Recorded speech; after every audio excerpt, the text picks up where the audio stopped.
Bismillahirrahmanirrahim. Assalamualaikum warahmatullahi wabarakatuh. Bapak-bapak, ibu-ibu, mas-mas, mbak-mbak, khususnya adik-adikku sekalian yang dirahmati Allah dimanapun Anda berada. Kembali di IIP Channel bersama saya, IIP Wijayanto. Kali ini kita akan membahas tema mantan juga kangen kamu, meski ia hanya memanfaatkanmu. Jadi pertanyaannya, apakah mantan itu juga merindukan kita? Padahal kita tahulah, kemarin saat bersama kita, dia tidak pernah mencintai kita. Dia hanya memanfaatkan kita. Mungkin ketika kita ketemu dengan dia sedang rapuh-rapuhnya. Dia baru dikhianati oleh pasangannya, oleh seseorang yang amat sangat dia cintai, dia banggakan, tetapi mengkhianati dia. Perpisahan itu membuat dia rapuh, kemudian ketemulah dengan kita. Jadi, bagi dia kehadiran kita kan lumayan ya. Ada teman untuk curhat, ada orang yang bisa dimanfaatkan, disuruh-suruh ke sana kemari, ya. Suruh ngantar jemput dia, suruh nyarikan SPP untuk kuliahnya, disuruh untuk nyarikan uang saku bulanannya, servis motor, bayar pulsa telepon, dan seterusnya. Kan lumayan dia ya. Nah, dan itu terlihat sekali. Begitu keuangan kita menipis, tabungan kita sudah mulai habis. Bagaimana tabungan kita tidak habis kalau kita tidak bisa bekerja? Ya, setiap hari itu ya, jadwal bekerja kita menyesuaikan dengan jadwal kegiatan mantan. Dia mau kuliah, dia ada praktikum lapangan misal, harus ke sana kemari, kita harus mengikuti. Sementara pada sisi yang lain kita juga harus bekerja. Nah, begitu tabungan kita menipis ya, sudah tidak ada lagi kata I love you, I miss you, I need you, gitu sudah tidak ada. Yang ada cuman pertengkaran ya, keluhan, dan seterusnya. Nah, jadi setelah itu ya terjadilah perpisahan. Jangankan kita mau lebih maju lagi, ya, diperkenalkan dengan orang tuanya. Apaan sih, kata dia, kok diperkenalkan dengan orang tua? Wong duit saja sekarang sudah habis, dadak minta diperkenalkan dengan papi dan mami, kan begitu. Nah, tetapi setelah perpisahan itu terjadi, apakah dia akan merindukan kita? Ya, sementara kan dia cuma memanfaatkan kita. Kalau orang cinta, tentu dia akan rindu. Ini kan dia tidak punya rasa sama sekali kepada kita. Kenapa pula dia merindukan kita? Nah, sebelum kita bahas lagi lebih jauh, tapi jangan lupa yang baru menemukan channel ini untuk memencet tombol subscribe dan menyalakan lonceng notifikasi agar Anda selalu mendapatkan pemberitahuan video-video terbaru dari channel kesayangan kita ini. Dengan subscribe, doa-doa kita selalu terhubung sehingga kita selalu bisa berdoa bersama-sama ya. Dan jangan lupa subscribe itu gratis ya. Nah, kenapa pula dia merindukan kita? Karena ya, mantan kan tidak selamanya mendapatkan keadaan yang sempurna, yang ideal.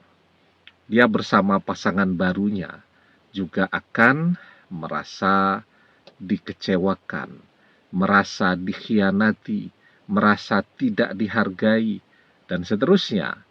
Dan disitulah dia mulai akan memikirkan betapa bersama kita, ya, dia selalu dicintai, dia selalu disayangi, dia selalu dihargai, dia selalu menjadi nomor satu, ya.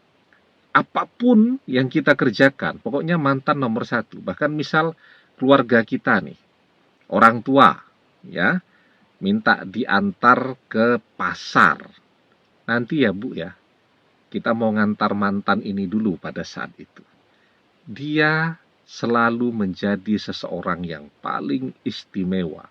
Sesuatu yang tidak akan pernah bisa dia dapatkan lagi dari pasangan barunya pada saat ini. Cinta kita adalah yang terbaik. Kasih sayang kita adalah yang terindah yang pernah dia dapatkan di dalam hidupnya. Dan itu seiring perjalanan waktu, seiring lamanya perpisahan, akan membuat dia semakin hari menyadari, ya, bahwa sebenarnya terlepas dia tidak pernah mencintai kita, tetapi cinta yang terbaik yang pernah dia rasakan itu adalah cinta kita. Rasa sayang terbaik yang pernah dia rasakan itu adalah rasa sayang yang pernah kita berikan. Nah, itu yang pertama. Kemudian yang kedua, yang namanya manusia pernah bersama, tetap akan selalu teringat. Ya, tidak mungkin dia betul-betul bisa melupakan kita. Tidak mungkin. Jadi selama pikirannya, otaknya masih baik-baik saja, ya, tidak kena amnesia, dia akan tetap teringat kepada kita. Teringat, ya, pada waktu-waktu tertentu akan membuat orang jadi rindu.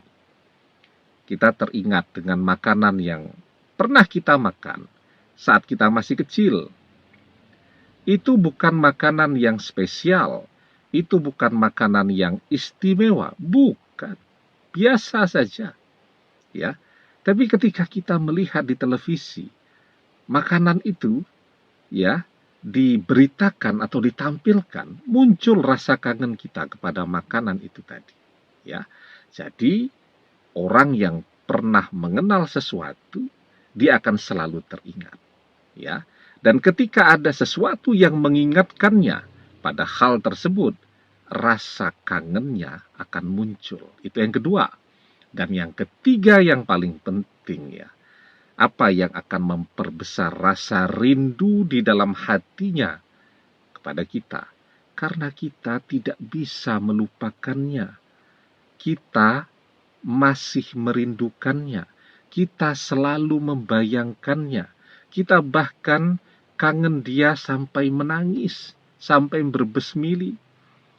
Kita sering membahas tuh, ketika seseorang memikirkan orang lain, nggak ketemu, dia bisa, ya, dengan cara menolak kehadiran kita. Bisa dia lakukan. Tapi ketika pikiran kita yang mengontak pikirannya, dia tidak akan pernah bisa menghindar. Meskipun antara kita dan dia terpisah jarak ratusan bahkan ribuan kilometer, tidak akan bisa. Jadi saat kita membayangkan dia, maka kan secara otomatis pikiran kita dan pikiran dia langsung terhubung. Ya, itu kan penelitian Profesor Dick Bitatum dari Sheffield University bahwa pikiran manusia bekerja seperti halnya wifi. Ya, ini bukan ilmu pelet, ya. Jadi mantan tidak bisa memagari dirinya agar tidak terhubung dengan pikiran kita. Ini sesuatu yang alami, ya.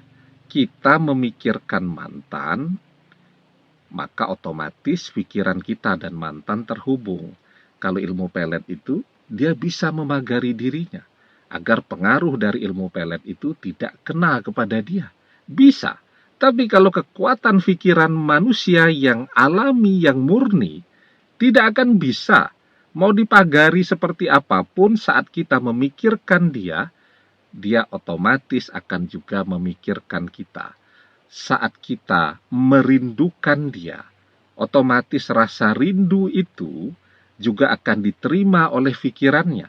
Apalagi kalau kita membayangkan dia sampai berlama-lama tuh. Tidak bisa tidur malam hari membayangkan mantan, kan lama tuh. Maka mantan pun akan juga terpengaruh dengan apa yang kita bayangkan. Kalau dia ketiduran bisa sampai ke mimpi-mimpi itu. Ya. Nah, karena itu bayangkan yang baik-baik. Apa mantan tahu apa yang kita pikirkan? Tahu. Ya, karena apa? Dia punya intuisi. Intuisi itu adalah kemampuan untuk memahami, mengerti sesuatu tanpa harus membaca, melihat, mendengarkan, ketemu, berjumpa, dan seterusnya. Tidak perlu. Jadi apa yang kita pikirkan sekarang? Kita membayangkan kita menikah dengan mantan. Kita membayangkannya mungkin setengah jam, ya. Tambah lama itu apa yang kita bayangkan itu. Visualisasinya itu akan dibaca oleh intuisi mantan itu dengan sangat jelas tuh. Karena itu, bayangkan yang baik-baik. Ini cuma untuk yang memang begitu sulit nih untuk melupakan mantan. Karena apa? Karena ketika kita membayangkan sesuatu, apa yang kita bayangkan itu kan seperti halnya cahaya. Energinya itu ada yang memancar secara horizontal, dan itu sampai kepada pikirannya mantan. Tetapi juga energinya ada yang memancar secara vertikal, dan itu menjadi doa kita. Karena itu di dalam sebuah hadis kita diajarkan, "Idza tamanna ahadukum falyaksir, fa innama yas'alu rabbahu azza wa jalla." Ketika salah seorang di antara kalian berangan-angan, maka perbanyaklah. Maksudnya, perbanyaklah berangan-angan yang baik. Karena sesungguhnya ia sedang berdoa, sedang meminta kepada Rabb-nya, Allah Azza wa Jalla.